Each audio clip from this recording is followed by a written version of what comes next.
बिस्मिल्लाहिर्रहमानिर्रहीम। अस्सलाम वालेकुम। मैं शकील मलिक आपकी खिदमत में हाजिर हूँ। बड़ी खौफनाक स्टोरी, और स्टोरी ये है कि इमरान खान और शाह महमूद कुरैशी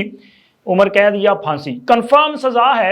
और किस मुकदमे में सज़ा है? क्योंकि संगीन तरीन मुकदमे का चलान भी पेश कर दिया गया है। और जनाब, चलान पेश होने का मतलब है कि इमरान खान के तमाम माफ़ी नामे मुस्तरद, डंडा चलने का फैसला हो चुका है और अहम तरीन शख्सियत इमरान खान के खिलाफ वादा माफ गवाह बन चुकी है। तो ये तमाम तफसीलात आपके साथ शेयर करनी है, लेकिन उससे पहले दरखास्त है कि हमारे चैनल को सब्सक्राइब कर दें, लाइक कर दें, और वीडियो को पसंद आने की सूरत में अपने फ्रेंड सर्कल में शेयर ज़रूर किया करें। उसके साथ साथ कमेंट्स बॉक्स में अपनी राय का इजहार भी ज़रूर किया करें। तो वीडियो का करते हैं आगाज़। और आज के दिन, यानी कि आज हफ्ते के दिन, इमरान खान के लिए एक बुरी खबर है। बुरी खबर यह है कि इमरान खान और शाह महमूद कुरैशी, जो कि साइफर साजिश केस में गिरफ्तार हैं, तो लिहाजा इनके खिलाफ आज प्रोसिक्यूशन डिपार्टमेंट की जानब से बाज़ाब्ता तौर पे चलान मुतलका अदालत, यानी कि खसूसी अदालत में जमा करवा दिया गया है। गुज़िश्ता समात, जो कि 26 सितंबर थी, उस दिन अदालत की तरफ से प्रोसिक्यूशन को और FIA हुकाम को यह हदायत जारी की गई थी कि इस मामले पे चलान जल्द अज जल्द अदालत में जमा करवा दिया जाए, और इस केस की समात 10 अक्टूबर तक मुलतवी कर दी गई थी। अब चूंकि FIA की जानिब से ये चलान जो है वो 2-3 रोज कबल कंप्लीट कर लिया गया था, फिर उसके बाद इसको प्रोसिक्यूशन डिपार्टमेंट में भेज दिया गया, जिन्होंने इनकी तकरीबन कोई 2 रोज कबल जो है वो मंजूरी दे दी थी। और ये इम्कान ज़ाहिर किया जा रहा था कि चलान जो है वो अगले 24 से 48 घंटों में, यानी कि कल ये इम्कान था कि पेश कर दिया जाएगा। और आज प्रोसिक्यूशन डिपार्टमेंट की जानिब से चलान की तमाम जो दस्तावेजात हैं वो मुतलका अदालत में जमा करवा दी गई हैं। तो सबसे पहले मैं आपको इस चलान की जो इसमें जो डॉक्यूमेंट्स साथ दिए गए हैं वो आपके साथ शेयर करने से पहले ज़रा इसकी बैकग्राउंड आपके साथ शेयर करना चाहता हूं कि ये साइफर केस असल में है क्या, और कहां से इसका वजूद जो है वो निकलता है, और इमरान खान और शाह महमूद कुरैशी ही इसमें क्यों फंस रहे हैं, बाकी लोग क्यों नहीं इसमें फंस रहे? क्योंकि और भी तो लोग थे ना। वो मीटिंग की अगर जिक्र की जाए तो उस मीटिंग में और लोग भी मौजूद थे, तो सिर्फ इन्ना दी पहाड़ क्यों टूट रहे हैं? तो जनाब फिर बात करते हैं आपके साथ शेयर। तो सबसे पहले बता चलूं कि ये साइफर 7 मार्च को अमेरिका से आता है, और 8 मार्च को इस साइफर आने के बाद इमरान खान की हुकूमत के खिलाफ तहरीक अदम एतमाद की करारदाद कौमी असम्बली में जमा करवा दी जाती है। तो इस पूरे मामले पे चूंकि इमरान खान के खिलाफ जब ये तहरीक अदम एतमाद आती है तो उससे पहले साइफर जो है वो आ चुका होता है, लेकिन 12 मार्च को इमरान खान एक तकरीर करते हैं, और उस तकरीर में इमरान खान साहब कहते हैं कि खुदा का शुक्र है कि PDM यानी कि अपोजिशन मेरे खिलाफ तहरीक अदम एतमाद लाई है। मैं तो दुआ मांग रहा था कि ये लोग आए, और अब मैं एक ही बॉल से 3 विकेटें गिराऊंगा। उनका ख्याल था कि PDM की 3 बड़ी जमातें, यानी कि मुस्लिम लीग नून की क़यादत, इसी तरह आसफ अली जरदारी साहब और मौलाना फजल रहमान, वो कहते थे कि मैं एक बॉल से ये तीनों विकेटें गिराऊंगा। यानी कि साइफर आने के बाद भी तकरीबन कोई 5 दिन तक इनको कभी यह एहसास नहीं हुआ कि जी साइफर एक साजिश है। खैर, इनके खिलाफ तहरीक अदम एतमाद आई और तहरीक अदम एतमाद कामयाब भी हो गई, लेकिन जब इनको मुकम्मल यकीन हुआ कि अब शायद इनका बचना नामुमकिन है, तो 27 मार्च को, आई थिंक 27 मार्च ही था, तो इमरान खान साहब ने इस्लामाबाद में परेड ग्राउंड में एक जलसा था, जिससे खिताब करते हुए पहली बार एक वो कागज का टुकड़ा लहराया और दावा किया कि ये सबूत है मेरी हुकूमत को गिराने का, ये साइफर है, और ये मेरी हुकूमत गिराने के लिए अमेरिका ने साजिश की है। तो इन्होंने बराह रास्त उस अवामी जलसे में अमेरिका पर इल्ज़ाम लगाया, और उसके बाद तसलसल के साथ इन्होंने एक बयानिया बनाया और अमेरिका के खिलाफ पाकिस्तानियों के जज्बात को उभारा। यानी कि 2 एटमी ताकतें जो हैं, अमेरिका और पाकिस्तान, इनमें हालात इंतहाई तनाव का शिकार हुए इस वजह से। और इसके अलावा इमरान खान साहब ने, हालांकि इसके बाद फिर कबीना की मीटिंग भी बुलाई गई, कबीना की मीटिंग बुलाने के बाद इस साइफर के हवाले से इसको डीकोड करने का फैसला हुआ, हालांकि वो डीकोड करने के हवाले से कोई गजट नोटिफिकेशन आज की तारीख तक जारी नहीं हुआ, और कोई भी फैसला जिसका गजट नोटिफिकेशन जारी ना हो वो फैसला तसव्वुर नहीं किया जा सकता। यानी कि इमरान खान साहब ने जो कुछ किया वो गैर कानूनी है।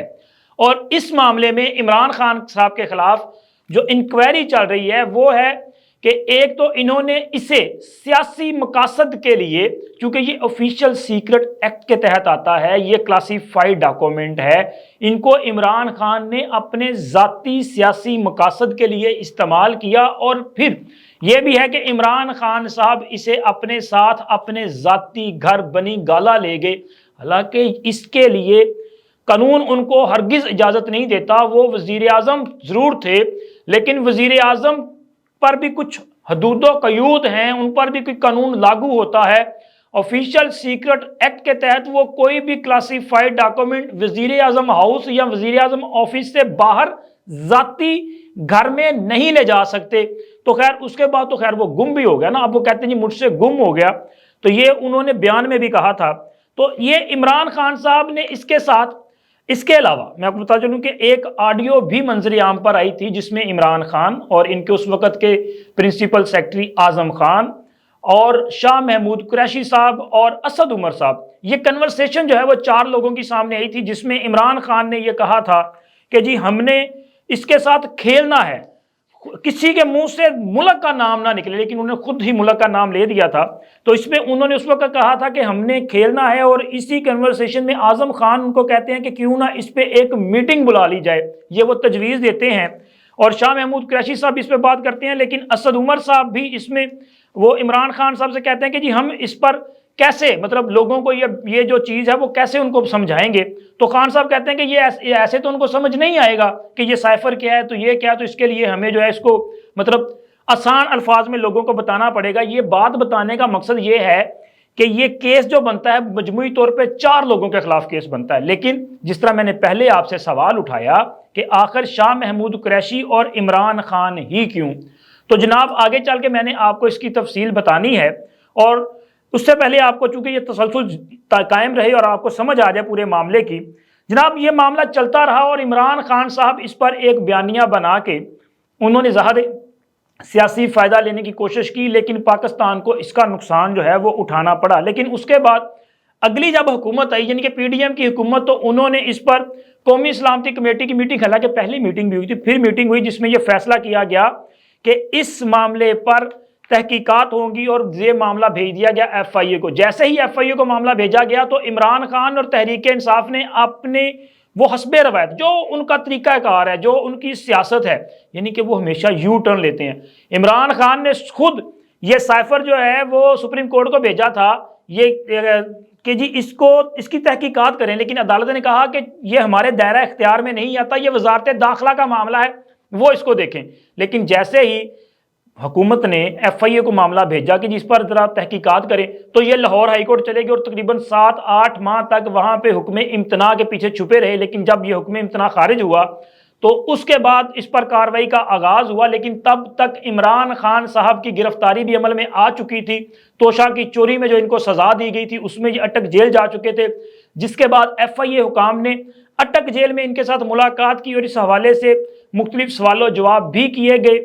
لیکن عمران خان نے جو کہا، عمران خان ایک تو انہوں نے اپنی اس بات کو تسلیم کیا تھا کہ ہاں وہ سائفر اپنے ساتھ گھر لے کے گئے تھے، یعنی کہ یہ ان کا اعتراف جرم ہے، اور اس کے بعد انہوں نے کہا جی مجھ سے گم ہو گیا، لیکن خیر وہ گم ہوا یا چھپا دیا گیا یہ الگ میٹر ہے۔ لیکن شاہ محمود قریشی صاحب بھی اس معاملے پہ پھنستے ہیں چونکہ براہ راست یہ ان کی ذمہ داری تھی، لیکن باقی جو 2 لوگ ہیں وہ اس میں شامل نہیں ہیں۔ جو چلان پیش کیا گیا ہے اس کے مطابق اس میں ایک تو اسد عمر صاحب ملزمان کی فہرست میں شامل نہیں ہے چونکہ یہ بھی اس میٹنگ کا حصہ تھے، اور چوتھی شخصیت جو ہے وہ ملزمان کی بجائے گواہان کی فہرست میں ہے، بلکہ اگر ان کو کہیں نا ٹاپ آف دی پرائورٹی وہ سب سے اہم گواہ ہیں تو وہ غلط نہیں ہوگا، وہ ہے اعظم خان صاحب جو کہ اس وقت پرنسپل سیکرٹری تھے، اور اعظم خان صاحب کا 164 کا اور 161 کا 2 بیان جو ہے وہ بھی چلان کے ساتھ جمع کروائے گئے ہیں۔ 161 کا بیان وہ ہے جو انہوں نے ایف آئی اے کے افسران کے سامنے ریکارڈ کروایا، اور 164 کا بیان وہ ہے جو انہوں نے مجسٹریٹ کے سامنے بیان کروایا، ریکارڈ کروایا، اور اس کی زیادہ قانونی حیثیت ہوتی ہے۔ اس چلان کے ساتھ جو 28 گواہان کی فہرست بھی دی گئی ہے ان میں تمام گواہان یعنی کہ بشمول आजम खान साहब समेत इन सब के 161 के बयानात की कॉपियां लफ की गई हैं, साथ मुंसलिक की गई हैं, और इसमें इमरान खान और शाह महमूद कुरैशी को इस पूरे वाकया का जुम्मेदार करार दिया गया है। लेकिन सवाल फिर वही है कि असद उमर इसमें क्यों नहीं। तो मैंने अपने कल के वीलॉग में ये जिक्र किया था कि तहरीक इंसाफ का एक अहम रहनुमा जो है वो प्रेस कॉन्फ्रेंस करने के लिए बड़ा बेकरार है, बड़े कि वो प्रेस कॉन्फ्रेंस, तो अब आपको समझ आ गई होगी कि इनका नाम इसमें शामिल क्यों नहीं है, क्योंकि उन्होंने पहले से सेटिंग मैटिंग की है। मुमकिन है कि कोई नई जिमनी आ जाए और जिसमें जनाब असद उमर साहब का नाम गवाहान की फहरिस्त में शामिल हो जाए, क्योंकि अगर आप गवाहान में होंगे तो फिर मुल्जमान में शामिल नहीं होंगे, और सुल्तानी गवाह जो बने हैं, वादा माफ गवाह जो बने हैं, वो अभी कंफर्म नहीं है, लेकिन चलान से ये लगता है कि आजम खान साहब जो हैं वो वादा माफ गवाह बने हैं। इसके साथ साथ जो गवाहान की फहरिस्त दी गई है उसके मुताबिक इसमें जिन्होंने ये सैफर भेजा था उस वक्त अमेरिका में जो सफीर थे और इस वक्त सेक्रेटरी खारजा हैं, असद मजीद साहब का नाम है। इसी तरह साबिक सेक्रेटरी खारजा सुहेल महमूद साहब है, एडिशनल सेक्रेटरी खारजा फैसल नियाज तिरमिजी साहब हैं, ज्वाइंट सेक्रेटरी साहब हैं, बल्कि वो पूरी एक चेन है कि जिन लोगों ने वहां से सैफर भेजा, यहाँ पे वसूल किया, जिन्होंने डी कोड किया, उसको ट्रांसलेट किया, उसके बाद वो सैफर जो है वो ज्वाइंट सेक्रेटरी के जरिए वजीर आजम हाउस तक गया, और वजीर आजम हाउस में आजम खान जो कि प्रिंसिपल सेक्रेटरी के उनकी तहवील में दिया, और आजम खान से इमरान खान ने लिया। यानी कि ये मुकम्मल तौर पे एक कानूनी ट्रेल जो है, लीगल ट्रेल भी इसमें शामिल है कि किस तरह से सैफर आया और कहां तक इमरान खान के पास गया, और उसके बाद फिर इमरान खान कहते हैं कि जी मेरे से गुम हुआ। लेकिन चलान में जो कहा गया है उसमें इमरान खान का ये दावा तस्लीम नहीं किया गया जी गुम हुआ है, बल्कि ये कहा गया कि इमरान खान साहब इसे अपने साथ ले गए, यानी कि घर ले गए, और यही इन पे इल्ज़ाम है कि इन्होंने ऑफिशियल सीक्रेट एक्ट की खिलाफ वर्जी की है। तो लिहाजा अब इसमें जो दफात में इमरान खान के खिलाफ जो मुख्तलिफ ये ऑफिशियल सीक्रेट एक्ट के तहत मुख्तलिफ दफात लगाई गई हैं इस चलान के मुताबिक, उसमें इन दोनों मुल्जमान पे एक तो ऑफिशियल सीक्रेट एक्ट की 4 दफात हैं, जिसमें 53A, 53B, 53C और 53D ये 4 दफात शामिल हैं। अब जरा, क्योंकि जो थंब लाइन पे मैंने बताया था आपको कि इमरान खान को 14 साल कैद या फांसी, ये कंफर्म, तो जनाब इसमें जो 53A है उसके मुताबिक अगर ये जुर्म साबित होता है 53A के मुताबिक, तो उसमें 14 साल कैद और फांसी की सजा भी हो सकती है। और इसके अलावा 53B में 2 साल सजा है, 53C में भी 2 साल सजा है, और 53D में भी 2 साल सजा है। अगर ये चारों जो दफात हैं और इनके जुर्म साबित, ऑफेंस जो हैं उसका साबित हो जाते हैं कि जनाब इमरान खान ने ये सारा कुछ किया है, तो फिर इमरान खान को मजमूई तौर पे 20 साल कैद की सजा हो सकती है। और अदालत की ये सवाबदीद पे है कि वो इनको जो डेथ पेनल्टी है यानी कि फांसी की सजा भी सुनाना चाहे तो वो सुना सकती है, लेकिन मेरा ख्याल है कि यहाँ तक शायद अदालत ना जाना चाहेगी, और इनको जो है वो अगर साबित होता भी है तो फिर कम अज कम इनको 20 साल की जो सजा है वो इनको सुनाई जाएगी, और बचत उनकी हो जाएगी जो इससे पहले वादा माफ गवाहान में शामिल हो गए। और शाह महमूद कुरैशी साहब सिर्फ इसलिए फंस गए हैं कि वो हामिद मीर साहब ने कहा था कि ये पतली गली से इन्होंने निकलने का फैसला नहीं किया। तो मेरा भी ये ख्याल है कि अगर जिस तरह आजम खान और असद उमर साहब ने अपनी वो मतलब कारकर्दगी की बयान की है और पलटा खाया है, अगर ये भी पलटा खा जाते तो शायद आज शाह महमूद कुरैशी साहब जेल में ना होते, या वो भी गवाहान की फहरिस्त में होते,